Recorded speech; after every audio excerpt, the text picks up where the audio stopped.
الحمد لله وكفى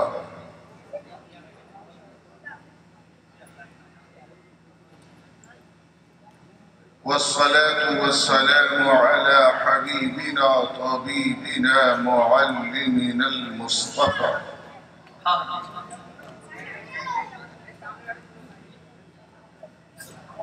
وعلى آله وأصحابه المجتبى المرتضى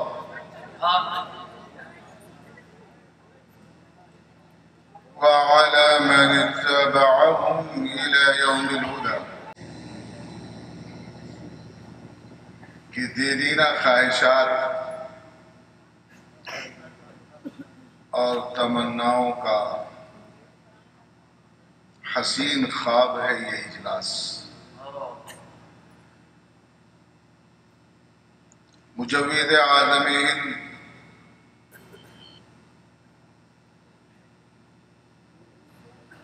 سند القراء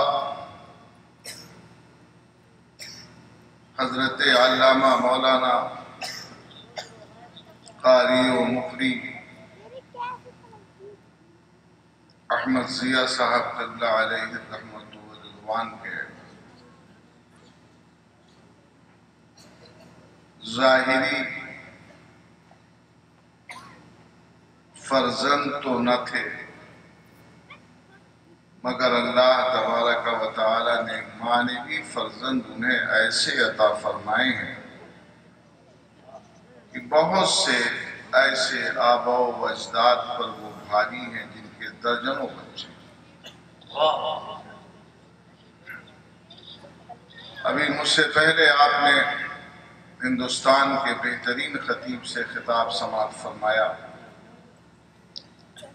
اور ان سے پہلے نہایت ہوشمند باوقار خطیب عالم ربانی حضرت سید واقف صاحب اللہ ضیائی سے بھی آپ نے خطاب سماعت فرمایا ہے۔ زیادہ تر لوگ دیکھا یہ گیا ہے کہ اپنے ساتھ القاب کا استعمال کرتے ہیں تو مرشدین کے ناموں کا، حالانکہ مرشد جسے آج کے زمانے میں کہا جاتا ہے وہ چند گھڑی کے لیے ملتا ہے اور اس کے بعد وہ پوش ہو جاتا ہے۔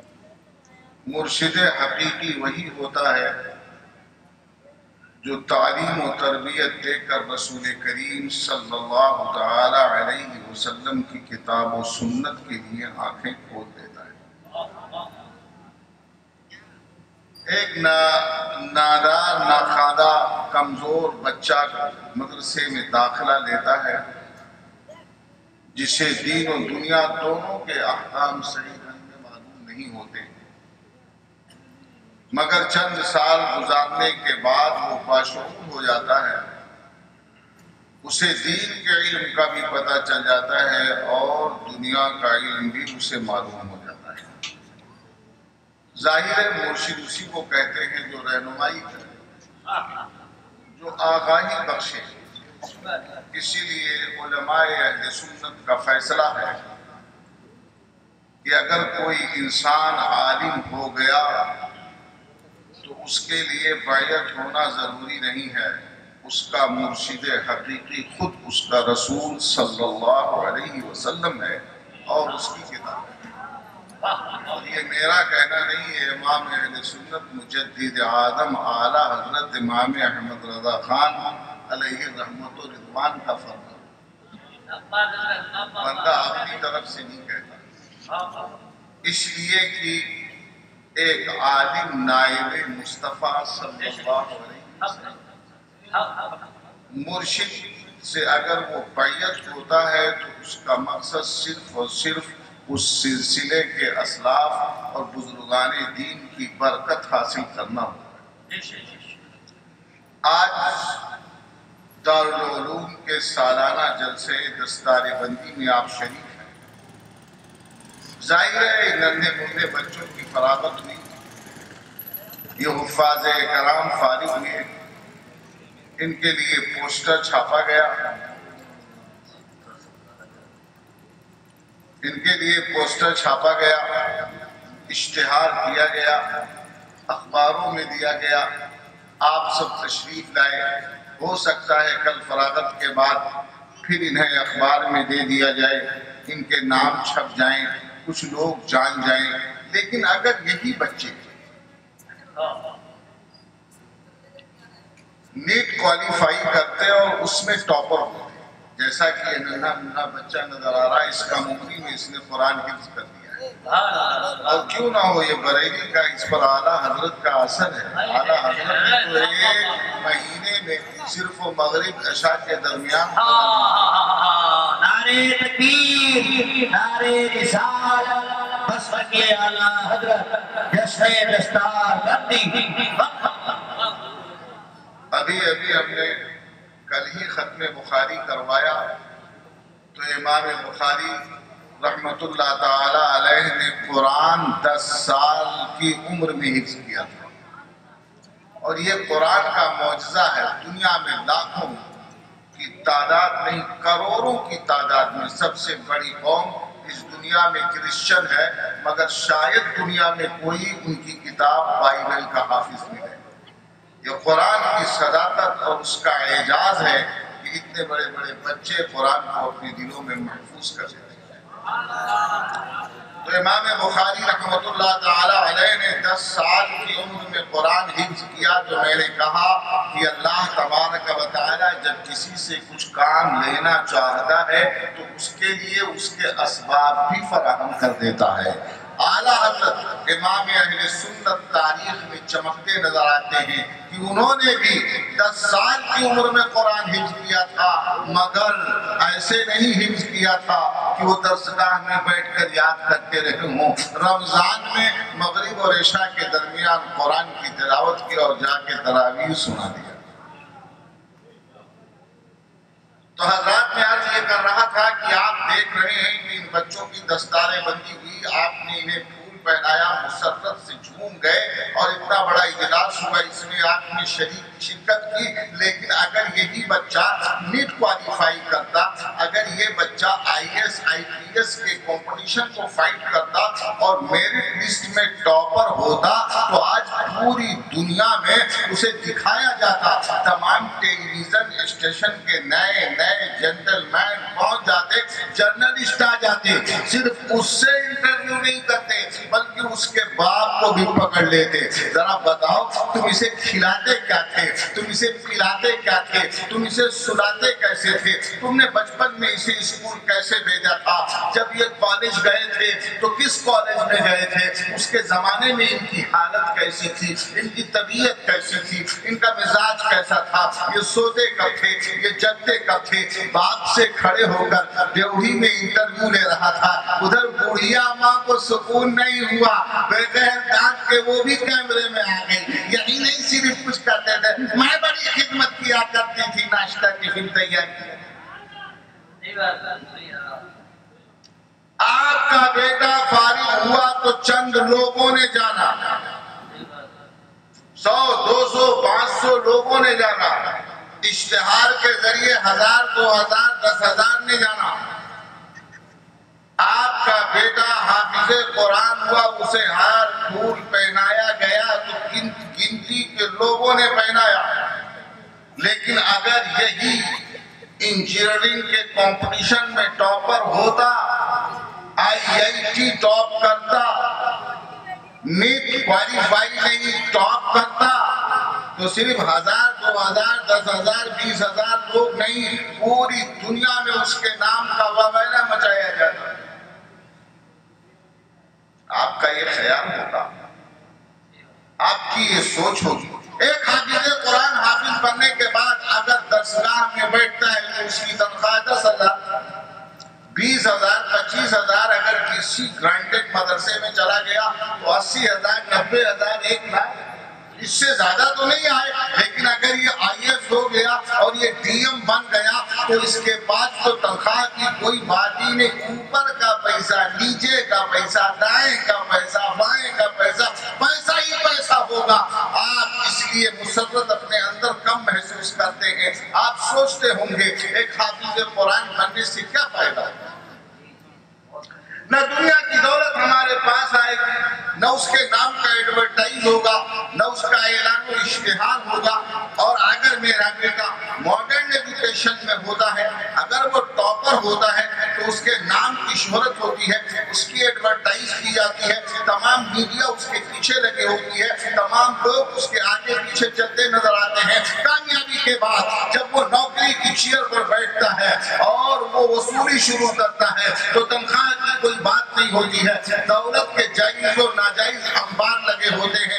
ڈاکٹر بن جاتا ہے تب تو کچھ کہنے کی ضرورت ہی نہیں، مر جانے والی سوئی بھی لے لگاتا ہے تو لاکھ روپے وصول لیتا ہے۔ اب تو ڈاکٹری طبابت نہیں رہ گئی ہے، اب تو لوٹنے کا ذریعہ ڈاکٹر ڈاکو صاحب بن گئے ہیں۔ بستر پر لٹا کر فرمائش کرتے، آپریشن کے بغیر کام نہیں چلنے والا، 2 لاکھ روپے لگیں گے، بھیک مانگ کر لاؤ، کھیت بیچ کر لاؤ، نہیں اس کی پرواہ نہیں۔ بیٹا اگر ڈاکٹر ہوتا، بیٹا اگر انجینئر ہوتا، بیٹا اگر IAS ہوتا، ایڈورٹائز ہوگی، ایڈورٹائز ہوگی، مگر وہاں ہوگی جہاں اس کی قیمت ہوگی، وہاں ہوگی جہاں اس کی حیثیت ہوگی۔ آج کے ٹاپر کی حیثیت صرف آج کی دنیا میں بسنے والوں کے لیے ہے، اور حفظ قرآن کرنے والے ٹاپر کی حیثیت سارے جہان کے لیے۔ بے شک آئیے ذرا دیکھیے، آپ کو تو ایڈورٹائز کا پتہ چل گیا، کل نام ہوگا تو کیا کام ہوگا؟ اگر آپ کا بیٹا ڈاکٹر ہوتا، دولت کماتا، تو آپ کتنے دن آرام کر لیتے؟ میرے مصطفیٰ صلی اللہ علیہ وسلم نے ارشاد فرمایا، اعمال امتی بین 60 و 70، میری امت کے لوگوں کی عمریں 60 سے 70 کے بیچ ہیں۔ کتنی ہے؟ یعنی ایک آدمی جنرلی کتنا زندہ رہے گا؟ 60 سے 70 سال۔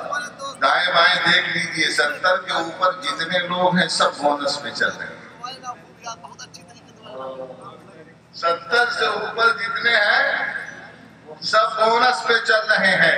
پتہ یہ چلا کہ ایک انسان 60 سال زندہ رہے گا، 70 سال زندہ رہے گا، 80 سال زندہ رہے گا، 100 سال زندہ رہے گا، 120 سال زندہ رہے گا، 150 سال زندہ رہے گا۔ اتنا ہی نہ وہ زندہ رہے گا، اس سے زیادہ تو زندہ نہیں رہے گا۔ اگر تمہارا بیٹا کمائی شروع کرتا ہے تو کتنے دن تم آرام کر لو گے؟ 40 سال، 50 سال، اس لیے کہ جب تمہاری عمر 40 سال کی ہو گئی تھی تب تمہارا بیٹا IAS بنا تھا، تب تمہارا بیٹا IPS بنا تھا، تب تمہارا بیٹا ڈاکٹر بنا تھا، تب اس نے پیسہ کمانا شروع کیا تھا۔ اپنے بیٹے کی کمائی تم 40 سال کھا سکتے ہو، 50 سال کھا سکتے ہو، 60 سال کھا سکتے ہو، لیکن آؤ ذرا دیکھو ایک حافظ قرآن کا مرتبہ کیا ہے، ایک حافظ قرآن کا مقام کیا ہے۔ جناب عالی توجہ دیجئے، میرے مصطفیٰ صلی اللہ تعالی علیہ وسلم فرماتے ہیں ایک حافظ قرآن اپنے 5 پشتوں کی بخشش کروائے گا، اور جو جنت میں جائے گا کبھی پھر موت نہ پائے گا، اور جو جنت میں جائے گا کبھی نکل کر نہ آئے گا۔ مطلب یہ ہوا کہ ایک حافظ قرآن اپنے 5 پشت کو جنت میں پہنچائے گا، اور 5 سال، 50 سال، 100 سال نہیں بلکہ ہمیشہ کے لیے اسے عیش و عشرت کی منزل میں اتار دے گا۔ آپ کا ڈاکٹر بیٹا کمائی کر رہا تھا تو آپ 50 سال، 60 سال، 70 سال اس کا پیسہ کھا رہے تھے، مگر ایک حافظ قرآن جب کمائی کر کے نکلتا ہے اس کی دستار ہوتی ہے، اس کی فراغت ہوتی ہے، اور وہ حفظ قرآن کے بعد قرآن یاد رکھتے ہوئے اپنے قبر کی منزل ایمان کے ساتھ پہنچتا ہے۔ تو میرے مصطفیٰ صلی اللہ علیہ وسلم فرماتے ہیں 5 پشتوں کی بخشش کروا دیں۔ آپ ہکا بکا پریشان ہو گئے، یہی حافظ تھی 5 پشتوں کی بخشش کروائیں گے جو کبھی نماز پڑھتے ہیں کبھی سوتے رہتے ہیں، یہی حافظ تھی جو بازار میں تجارت کرتے ہیں، یہی حافظ تھی جو کبھی سچ بولتے ہیں کبھی جھوٹ بھی بول دیتے ہیں۔ کیا یہی حافظ تھی بخشش کروائیں گے جو ہمارے ساتھ بازاروں میں گھومتے ہیں، ہمارے ساتھ گھٹنوں میں بیٹھتے ہیں؟ کیا یہی حافظ تھی بخشش کروائیں گے جن کے اعمال سے ہم متاثر نہیں، جن کے کردار سے ہم متاثر نہیں، قرآن پڑھنے والے نے قرآن کو دل میں محفوظ کر لیا، اللہ نے اسے انعام دیا۔ مگر سوال آپ کے ذہن میں آ گیا، عارف باللہ عبد الغنی النابلسی الحدیقۃ الندیہ میں نقل کرتے ہوئے نظر آتے ہیں اور فرماتے ہیں کہ اگر حافظ قرآن وہ حافظ قرآن 5 فرشتوں کی بخشش کروائے جو پورے قرآن کا معنی مطلب سمجھے، ایسا حافظ ہونا چاہیے جو قرآن کا معنی سمجھے، قرآن کا مطلب سمجھے، تو جواب دیتے ہیں اگر حافظ قرآن سارے قرآن کا معنی سمجھے گا، اس کا مطلب سمجھے گا، اس کی تفسیر سمجھے گا، اس کی تعبیر سمجھے گا، اس کے احکام جانے گا، اس کے مناہی جانے گا، تو وہ صرف حافظ قرآن نہیں ہوگا، وہ تو بہت بڑا عالم ربانی ہوگا۔ اور ایک عالم اپنے 5 پشت کی نہیں بلکہ اپنے 7 پشت کی بخشش کروائے گا۔ حافظ سے مراد وہ حافظ قرآن نہیں ہے جو پورے قرآن کا مطلب سمجھتا ہو، جو پورے قرآن کی تفسیر سمجھتا ہو، جو پورے قرآن کی تعبیر سمجھتا ہو، جو اس کے احکام سمجھتا ہو، وہ حافظ مراد نہیں ہے۔ اس حافظ میں وہی حافظ مراد ہے جس نے اللہ کے کلام کو اپنے دل میں محفوظ کر لیا ہے، چاہے معنی سمجھتا ہو یا نہ سمجھتا۔ کچھ حضرات نے کہا اس حدیث میں 5 فرشتوں کی بخشش وہ کروائے گا، 5 فرشتوں کی بخشش وہ کروائے گا جو قرآن کے تمام احکام پر عمل کرے گا، تمام قرآن کے روکی ہوئی چیزوں سے منہیات سے بچے گا، وہ اپنے 5 فرشتوں کی بخشش کروائے گا۔